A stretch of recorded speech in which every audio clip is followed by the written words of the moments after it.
നമസ്കാരം. അടുത്ത കർക്കിടക്കൂറുകാരെ കുറിച്ചാണ് നമുക്ക് പറയുന്നത്. കർക്കിടക്കൂറ് എന്ന് പറയുന്നത് തന്നെ വ്യാഴൻ ഇവർക്ക് ഈ സമയം നോക്കുകയാണെങ്കിൽ 11ാം ഭാവത്തിൽ വരുന്ന ഒരു കാലഘട്ടമാണ്. ഇവിടെ 6ാം ഭാവത്തിൻ്റെയും അതേപോലെ തന്നെ 9ാം ഭാവത്തിൻ്റെയും കർക്കിടകക്കൂറിലേക്ക് ഉച്ചം കൊടുക്കുന്ന ഒരു ഗ്രഹം കൂടിയാണ് ഈ ഒരു വ്യാഴം എന്ന് പറയുന്നത്.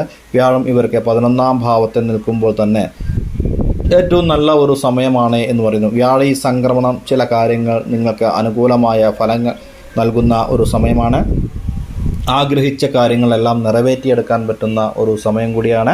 പണം സമ്പാദിക്കാൻ നിങ്ങൾക്ക് അല്പം കഠിനാധ്വാനം ചെയ്താൽ കൂടി അതിൽ നിങ്ങൾ വിചാരിച്ചതിനേക്കാൾ കൂടുതൽ നിങ്ങൾക്ക് അതിൽ പണം സമ്പാദിക്കാൻ കഴിയുന്ന ഒരു കാലഘട്ടമായിരിക്കും.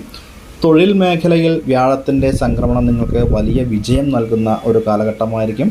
കർക്കിടകക്കൂറുകാർക്ക് പൊതുവെ പറയുകയാണെങ്കിൽ കൂട്ടു ബിസിനസ്സും അതേപോലെ തന്നെ നമുക്ക് പറയുകയാണെങ്കിൽ ബിസിനസ്സിൽ വലിയ വിജയങ്ങൾ നേടിയെടുക്കുവാനും സാധിക്കുന്ന ഒരു സമയം തന്നെയാണ് എന്ന് പറയാം. പ്രണയബന്ധങ്ങളിൽ ഉള്ളവർക്ക് സമയം വളരെ അനുകൂലമായ ഒരു കാലഘട്ടമാണ്. അത് വിവാഹത്തിൽ കലാശിക്കുന്നതായിരിക്കും എന്ന് പറയുന്നു. വിവാഹിതർക്ക് ദാമ്പത്യ ജീവിതത്തിൽ പ്രശ്നങ്ങൾ കുറവായി വരുവാനുള്ള സാധ്യതകൾ കാണുന്നുണ്ട്. പിണങ്ങി നിന്നിരിക്കുന്നതായ ദമ്പതികൾ ഒന്നു ചേരുവാനുള്ള സാധ്യതകൾ കൂടി കാണുന്നു. പങ്കാളികൾക്കിടയിൽ ആകർഷണം വർദ്ധിക്കുന്ന ഒരു സമയമാണ്. ദാമ്പത്യ വിജയം ലഭിക്കുന്ന ഒരു കാലഘട്ടമാണ്. ദാമ്പത്യത്തിലുണ്ടാകുന്ന പ്രയാസങ്ങളും സന്താനമില്ലായ്മയുമെല്ലാം നിങ്ങൾക്ക് പരിഹരിക്കുവാൻ കഴിയും. നിങ്ങളുടെ സഹോദരി സഹോദരന്മാരെ സഹായിക്കാനുള്ള ഒരു യോഗം നിങ്ങൾക്ക് ലഭിക്കുന്നുണ്ട്. ചില ഹ്രസ്വദൂര യാത്രകളും നിങ്ങൾക്ക് നടത്തേണ്ടതായിട്ട് വരുമ്പോൾ ബിസിനസ്സിൽ പുരോഗതി ഉണ്ടാവും. ചില പ്രത്യേക ആളുകളെ അല്ലെങ്കിൽ നമുക്ക് പ്രിയപ്പെട്ട ആളുകളെ നേരിൽ കാണുവാൻ സാധിക്കും. ഇതേപോലെ തന്നെ നമുക്ക് ഈ ഒരു ശത്രുക്കളുടെ ഉപദ്രവങ്ങൾ കുറഞ്ഞു കിട്ടുന്ന ഒരു സമയമാണ് എന്ന് പറയുന്നു. ആയുസ്ഥാനം നന്നായിട്ടിരിക്കുന്നുണ്ട്. അതേപോലെ തന്നെ ഭാഗ്യസ്ഥാനത്തിലേക്ക് നോക്കുകയാണെങ്കിൽ ഭാഗ്യാധിപതിയായിരിക്കുന്ന ഗ്രഹം 11 നിൽക്കുന്നുണ്ട് തന്നെ. ഇപ്പോൾ നമുക്ക് ഭാഗ്യങ്ങളൊക്കെ ഉണ്ടാവും.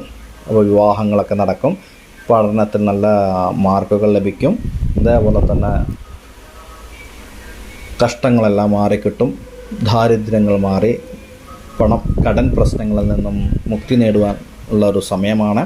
തൊഴിലിൽ വളരെ ശ്രദ്ധിച്ചാൽ നിങ്ങൾക്ക് നിങ്ങളുടെ കടനെല്ലാം എത്രയും പെട്ടെന്ന് മാറ്റിയെടുക്കുവാൻ കഴിയുന്ന ഒരു സമയമാണ് എന്നുള്ളതാണ് ഇതിലെടുത്ത് പറയേണ്ടതായ മറ്റൊരു കാര്യം. വിദ്യാർത്ഥികൾക്കും അതേപോലെ തന്നെ വളരെ അനുകൂലമായ ഒരു സമയമാണ്. പൂർവ്വ പഠനത്തിന് വിദേശത്തേക്ക് ശ്രമിച്ചാൽ അത് നടക്കുന്ന ഒരു സമയമാണ്.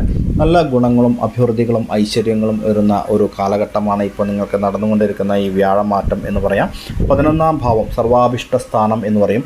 സർവ്വ അഭിഷ്ടങ്ങളെയും സാധിപ്പിച്ചു കൊടുക്കുക എന്ന് പറയും. വിവാഹമാണെങ്കിലും അതേപോലെ ദാമ്പത്യപരമായിട്ടുള്ളതാണെങ്കിലും എല്ലാ പ്രശ്നങ്ങളും മാറിക്കിട്ടും. വീട് പണി പാതിയിൽ വിട്ടിരിക്കുന്ന വീട് പണി പൂർത്തീകരിക്കാൻ കഴിയുന്ന ഒരു സമയമാണ് എന്നുള്ളതാണ് എടുത്തു പറയേണ്ടതായ മറ്റൊരു കാര്യങ്ങൾ. കടൻ വീട്ടുവാനും അതേപോലെ തന്നെ ഗൃഹസംബന്ധപ്പെട്ട ലോണുകൾക്കും എല്ലാം നേടിയെടുക്കാൻ കഴിയും. കർഷകർക്കും വളരെ അനുകൂലമായ സമയമാണ്. ദാമ്പത്യ വിജയത്തോടുകൂടി തന്നെ നല്ലൊരു സമയം കൂടിയാണ് എന്നുള്ളത് എടുത്തു പറയാം നമുക്ക്. എങ്കിലും നിങ്ങളുടെ ഈ ഒരു സമയം പൊതുവെ പറയുകയാണെങ്കിൽ വ്യാഴൻ 11ലേക്ക് വന്നത് ശുക്രക്ഷേത്രത്തിൽ നിൽക്കുക എന്ന് പറയുമ്പോൾ തന്നെ ശുക്രൻ്റെ വീട്ടിൽ നിൽക്കുക എന്ന് പറയുമ്പോൾ തന്നെ നിങ്ങൾക്ക് ഒരുപാട് പുണ്യക്ഷേത്രങ്ങൾ സന്ദർശിക്കുവാനും അതേപോലെ തന്നെ ആഗ്രഹങ്ങൾ സഫലീകരിച്ചു കൊടുക്കുവാനും സാധിക്കുന്ന ഒരു സമയം കൂടിയാണ് എന്ന് പറയുന്നു. വാഹനം മാറ്റിയെടുക്കുവാനും അനുകൂലമായ സമയമാണ് എന്ന് പറയുന്നു. എങ്കിലും ഇതിലൊരു പ്രത്യേക കാര്യം ശ്രദ്ധിക്കേണ്ടത് എന്താണെന്ന് ചോദിച്ചാൽ നിങ്ങൾക്കിവിടെ അഷ്ടമശനി നടക്കുന്നതുകൊണ്ട് ഈ ആശുപത്രി വാസം കാണുന്നുണ്ട്. അതേപോലെ തന്നെ നമുക്ക് ചതി വഞ്ചനകൾ വരാനുള്ള സാധ്യതകൾ കൂടി പറയണം. അതും കൂടി നമ്മളൊന്ന് ശ്രദ്ധിച്ചാൽ ഈ ദോഷങ്ങളെല്ലാം പരിഹരിക്കപ്പെടും എന്നുള്ളതാണ് പറയാം. ഇതിനുള്ള പരിഹാരം എന്താണെന്ന് ചോദിച്ചിട്ടുണ്ടെങ്കിൽ ശനീശ്വരനായതുകൊണ്ട് അയ്യപ്പ ക്ഷേത്രത്തിൽ നീലാഞ്ജനം നെയ്വിളക്ക് എന്നിവ ചെയ്യുന്നതും അതേപോലെ തന്നെ അടുത്തുള്ള വിഷ്ണു ക്ഷേത്രത്തിൽ തുളസിമാല പാൽപ്പായസം നെയ്വിളക്ക് നിവേദ്യം ഭാഗ്യസൂക്തം സഹസ്രനാമ അർച്ചന എന്നിവ ചെയ്യുന്നതും വളരെ വളരെ ഗുണം ചെയ്യുന്നതായിരിക്കും എന്ന് പറയുന്നു. ഈ ദമ്പതി കലഹത്തിന് ശിവക്ഷേത്രത്തിൽ പോയിട്ട് ഉമാമഹേശ്വര പൂജ ചെയ്യുന്നതും ദോഷകാഠിന്യത്തെ കുറയ്ക്കും എന്നുള്ളതാണ് പറയാം. ജ്യോതിഷ സംബന്ധപ്പെട്ട സംശയങ്ങൾക്ക് ഞങ്ങളുടെ വെബ്സൈറ്റ് നിങ്ങൾ സന്ദർശിക്കാം. അതേപോലെ തന്നെ താഴെ കാണുന്ന നമ്പറുമായി ബന്ധപ്പെടാവുന്നതാണ്. നന്ദി.